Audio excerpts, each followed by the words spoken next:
مرحبا مرحبا، كيفكم؟ ان شاء الله تكونوا بخير.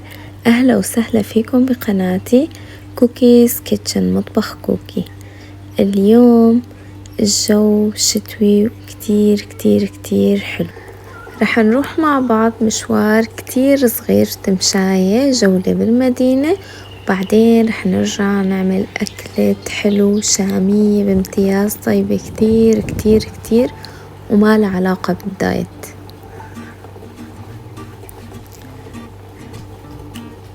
التمشاية بالسوق كتير كتير كتير حلوة، خاصة هلا الزينة معبية كل الأماكن، واجهات المحلات كتير حلوة، الطرقات كلياتها إضاءة كتير كتير كتير حلوة.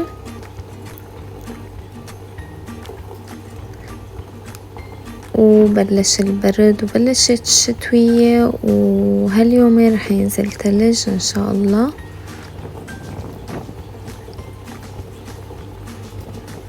طبعا مهما كان الجو لازم كل يوم نطلع نمشي، بغض النظر حتى لو بدنا نرجع وناكل حلو مو مشكلة.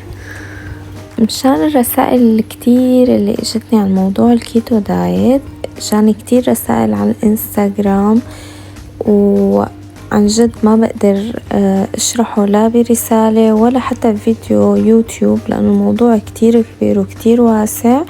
انتو لازم تقرأوا عنه وتفهموا وتدرسوا منيح على حسب جسمكم حتى تقدروا تساووا. ورح أشوف إذا كان في طلب رح أكمل بموضوع الكيتو، الوصفات الكيتو. بس هلأ تعالوا نرجع على البيت ونساوي أطيب أكلة حبوب، أكلة حلو شامية شتوية بامتياز، طيبة كتير كتير كتير كتير، وبنصحكم تجربوها على طريقتي، رح تحبوها كتير. أنا تعلمتها من مرت عمي وبساويها على طريقتها، وفعلا طيبة وكل من بيدوقها بيحبها. زمان كانوا يقولوا كل حبوب وفارق المحبوب، اللي بيعرف أصل المثل يخبرني عنه. المقادير مثل العادة موجودة على الشاشة، وتلاقوها كمان بصندوق الوصف إن شاء الله.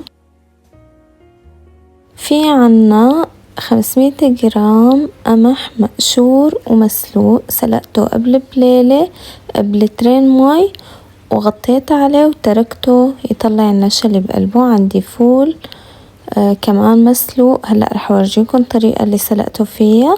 والحمص كمان، الفول والحمص والفاصوليا كل واحد منهم 250 جرام.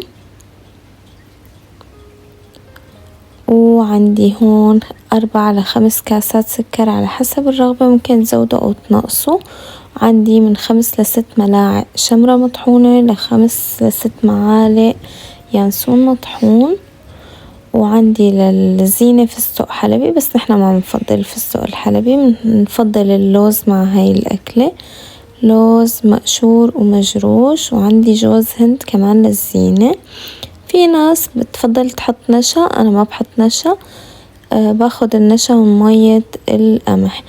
القمح غسلته كتير منيح، حطيت عليه لترين مي، حطيته على النار، سلقته وغطيته، كمرته ليلة كاملة.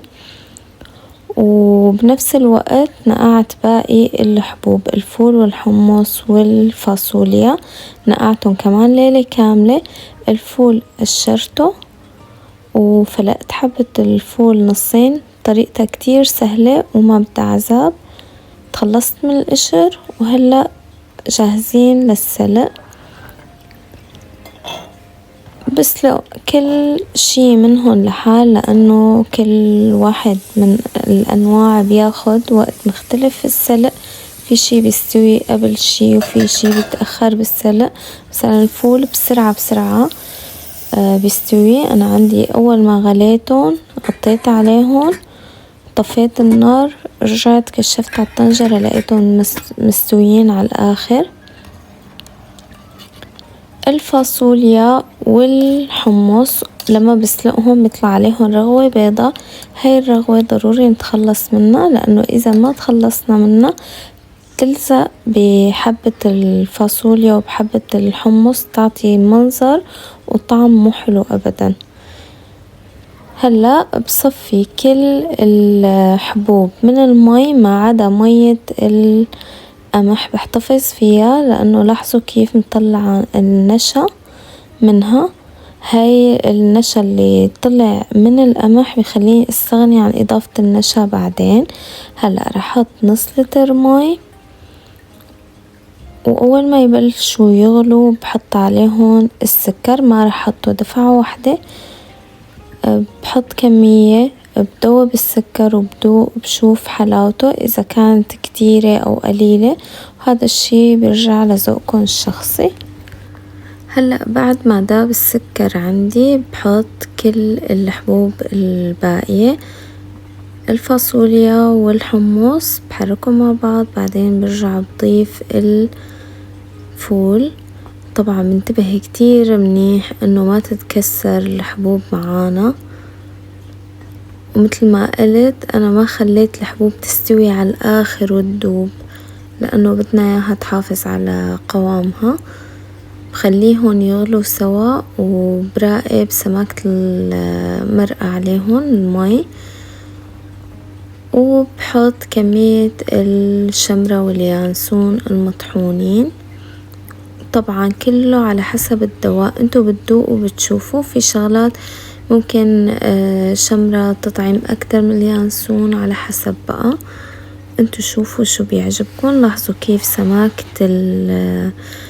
المي عليها صارت خاترة، واخدوا كلياتهم نكهة السكر والشمر واليانسون. سكبناهم بالزبادي، بتركهم شوي لحتى يبردوا، بعدين بنزين وجهن.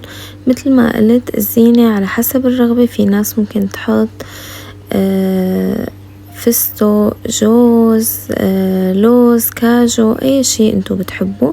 نحنا بنحب اللوز المقشور المجروش وجوز الهند، وقسم من عيلتي بحبوا بس يضيفوا على الوجه رشة شمرة ورشة يانسون وفقط لا غير، بلا لوز بلا جوز هند وبلا فستق بلا شي كمان طيبة.